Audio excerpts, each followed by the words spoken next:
ओम श्री गणेशाय नमः। ओम नमः शिवाय। ओम श्री पार्वती देवाय नमः। ओम श्री विष्णु देवाय नमः। ओम श्री लक्ष्मी देवाय नमः। ओम श्री ब्रह्म देवाय नमः। ओम श्री सरस्वती देवाय नमः। ओम श्री गंगा देवाय नमः। ओम श्री वृंदा देवाय नमः। ओम श्री कामधेनु देवाय नमः। ओम श्री चंद्र देवाय नमः। ओम श्री सूर्य देवाय नमः। ओम श्री शनि देवाय नमः। ओम श्री हनुमत देवाय नमः। ओम वाणी हिरण्यगर्भाभ्यां नमः। ओम शची पुरंदराभ्यां नमः। ओम मातृपितृ चरण कमलेभ्यो नमः। ओम इष्ट देवताभ्यो नमः। ओम कुल देवताभ्यो नमः। ओम ग्राम देवताभ्यो नमः। ओम वास्तु देवताभ्यो नमः। ओम स्थान देवताभ्यो नमः। ओम सर्वभ्यो देवेभ्यो नमः। ओम सर्वभ्यो ब्राह्मणेभ्यो नमः। ओम सिद्धि बुद्धि सहिताय श्रीमन् महागणाधिपतये नमः। यदीयमाश्रितं पदं समस्तपापनाशकं सविष्णुरात्मसत्पदे सुभक्तिमाशु मे दिशेत्। यदीयमाश्रितं पदं समस्तविघ्ननाशकं सविष्णुरात्मसत्पदे सुभक्तिमाशु मे दिशेत्। यदीयमाश्रितं पदं समस्तदुःखनाशकं सविष्णुरात्मसत्पदे सुभक्तिमाशु मे दिशेत्। यदीयमाश्रितं पदं समस्तपुण्यदायकं सविष्णुरात्मसत्पदे सुभक्तिमाशु मे दिशेत्। यदीयमाश्रितं पदं समस्तसौख्यदायकं सविष्णुरात्मसत्पदे सुभक्तिमाशु मे दिशेत्। यदीयमाश्रितं पदं समस्तभाग्यदायकं सविष्णुरात्मसत्पदे सुभक्तिमाशु मे दिशेत्। यदीयमाश्रितं पदं समस्तशास्त्रबोधनं सविष्णुरात्मसत्पदे सुभक्तिमाशु मे दिशेत्। यदीयमाश्रितं पदं समस्तकर्मसिद्धिदं सविष्णुरात्मसत्पदे सुभक्तिमाशु मे दिशेत्। यदीयमाश्रितं पदं समस्तदेवतोषधं सविष्णुरात्मसत्पदे सुभक्तिमाशु मे दिशेत्। यदीयमाश्रितं पदं समस्तसद्विमुक्तिदं सविष्णुरात्मसत्पदे सुभक्तिमाशु मे दिशेत्। यतिः सत्यात्मपदभाक् अभवद्विष्णुपादभाक् तदुक्तपदभाग यस्तु स भवेद्विष्णुपादभाक्। कञ्जातपत्राय त्रिलोचनाय कर्णावतंसोज्ज्वलकुण्डलाय कारुण्यपात्राय सुवंशजाय नमोऽस्तु रामाय सलक्ष्मणाय। विद्युत्निभाम्बुधसुविग्रहाय विद्याधरे संस्तुतसद्गुणाय वीरावताराय विरोतिहन्त्रे नमोऽस्तु रामाय सलक्ष्मणाय। संसक्तदिव्यायुधकार्मुकाय समुद्रगर्वापहरायुधाय सुग्रीवमित्राय सुरारिहन्त्रे नमोऽस्तु रामाय सलक्ष्मणाय। पीताम्बरालङ्कृतमध्यकाय पितामहेन्द्रामरवन्दिताय पित्रे सभक्तस्य जनस्य मात्रे नमोऽस्तु रामाय सलक्ष्मणाय। नमो नमस्ते किलपूजिताय नमो नमश्चन्द्रनिबाननाय नमो नमस्ते रघुवंशजाय नमोस्तु रामाय सलक्ष्मणाय। इमानि पंचरत्नानि त्रियसन्ध्यं यः पठे नरा सर्व पाप विनिर्मुक्ता स याति परमां गतिम्। चिदानंद घनम शुद्धम विश्वमंगलकारकम मोक्ष हेतुम हितम विष्णुम वंदे वाराह रूपिणम। नेति नेति श्रुति ब्रुते यस्य रूपम विनिन्यन् परब्रह्म हितं विष्णुम वंदे वाराह रूपिणम। तत्त्वमसीति वक्तार महावीरभूतं जगत्पतिं श्री सद्गुरुं हितं विष्णुं वंदे वाराह रूपिणं। रसातल गतां भूमिं गजः कमलिनीमिव उद्धार हितं विष्णुं वंदे वाराह रूपिणम्। अवधीतयो हिरण्याक्षं विश्वकंटक राक्षसं विश्वपालहितं विष्णुं वंदे वाराह रूपिणम्। धर्मोद्धारवतारोऽयं सज्जनावन हेतुकं जगत्पतिं हितं विष्णुं वंदे वाराह रूपिणम्। अत्यंत करुणासान्द्रं जगदुद्धारकं परं भवतारं हितं विष्णुं वंदे वाराह रूपिणम्। सदैवाक्लिष्टकर्माणं जगत स्थिति हेतवे भवनोकां हितं विष्णुं वंदे वाराह रूपिणम्।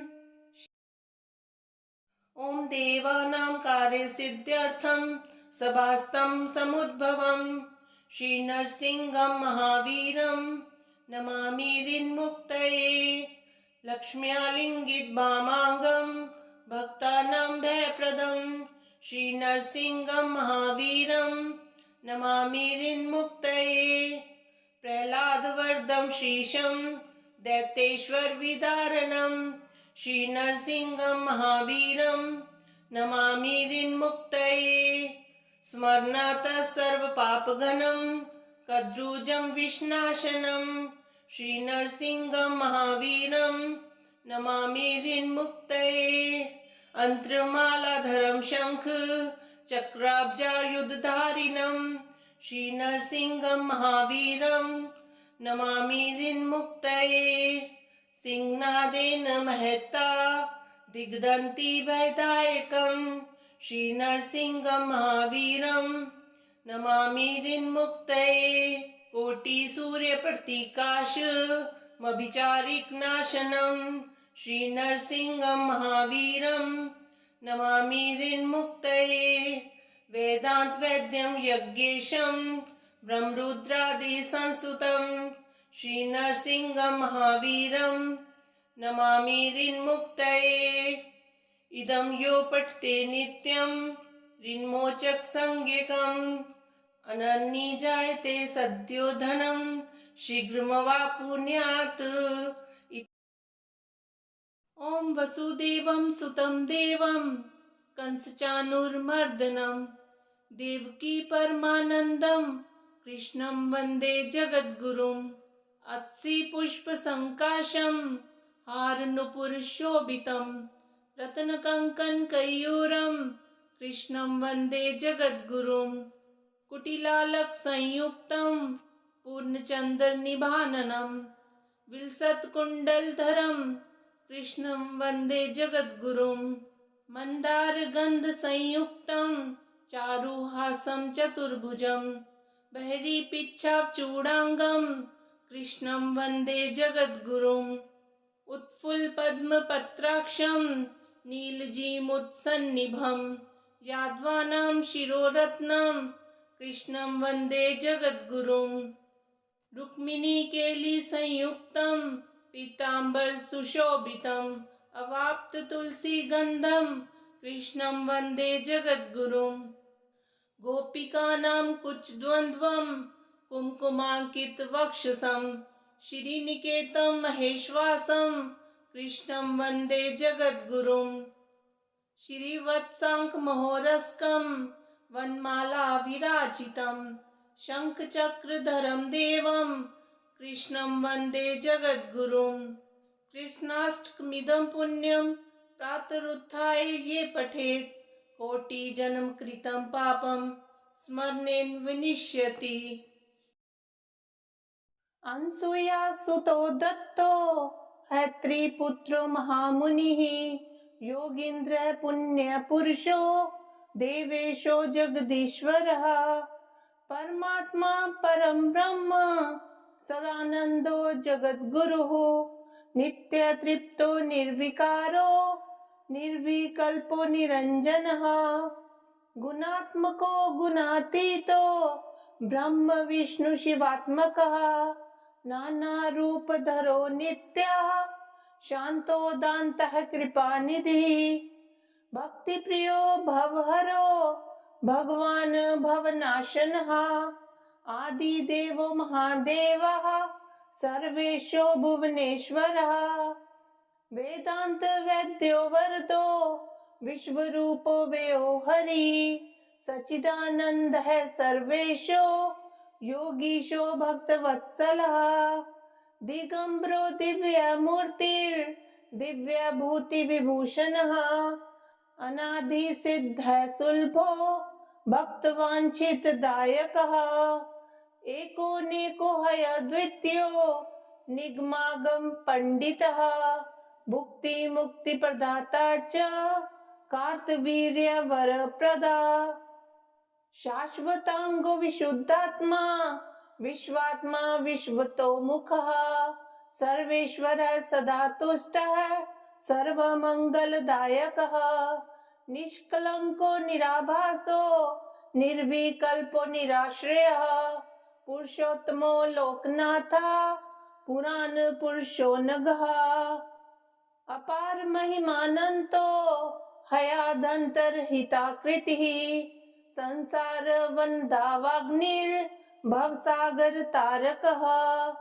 श्रीनिवासो विशालाक्ष क्षीराब्धि शयनोच्युतः सर्वपापक्षयकर तापत्रय निवारणः लोकेशः सर्वभूतेषु व्यापकः करुणामयः ब्रह्मादि वंदित पदो मुनिवन्द्यः स्तुति प्रियः नाम रूप क्रियातीतो निःस्पृहो निर्मलात्मकः मायाधीशो महात्मा च महादेवो महेश्वरः व्याघ्रचर्माम्बरधरो नागकुण्डलभूषणः सर्वलक्षण संपूर्णः सर्वसिद्धिप्रदायकः सर्वज्ञः करुणासिन्धो सर्पहार सदाशिवः सह्याद्रिवासः सर्वात्मा भवबन्ध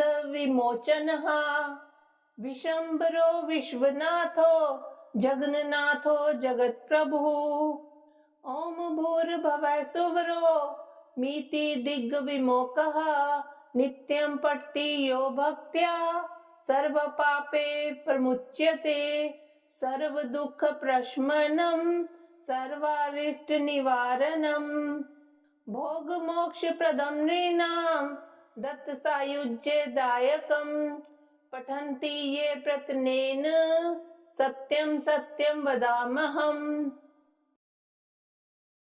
विशिष्ट रोगोषधबोध भावात् रोग ब्रजाभाव विधान वीरम न तत्र यान्तश्च कदापि मोहं धन्वन्तरिं वैद्यवरं नमामि पीयूषपाणिं कुशलं क्रियासु धीरं निरीहं शुभदं दयालुं परबुद्ध सांगांगद्वेद विद्यं धन्वन्तरिं वैद्यवरं नमामि स्वस्थेषु मैत्रीं करुणां रुजार्ते प्रीतिषु साध्य विदधानमेव उपेक्षणञ्चासु मुमुक्षुमर्य धन्वन्तरिं वैद्यवरं नमामि। इच्छन्तमग्र्यं परमं स्वधर्मं दुःखात् प्रयत्नेन सधातुराणां निजात्मजानामिव रक्षितारं धन्वन्तरिं वैद्यवरं नमामि। भूतानुकम्पेति परो हि धर्माः निश्चित्य पथ्यन् गदघनं स्मात् सुसिद्धिमन्तं सुखिनं प्रशान्तं धन्वन्तरिं वैद्यवरं नमामि।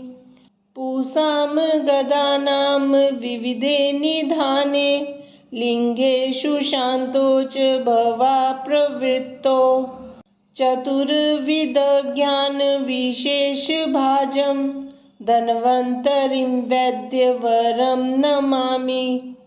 देशस्य कालस्य तनोर्गदानां द्रव्यस्य दोषस्य रसस्य चापि अशेषतत्त्वज्ञवरं प्रभावात् धन्वन्तरिं वैद्यवरं नमामि।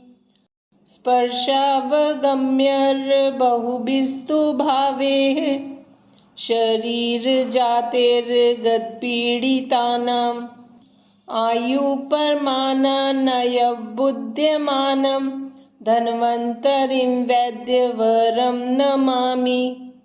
असाध्यवर्जपर्याप्यान् साध्यमयान् सिद्ध्य सुयोगसङ्गः निघ्नन्तं व्याहतबुद्धिवेगं धन्वन्तरिं वैद्यवरं नमामि।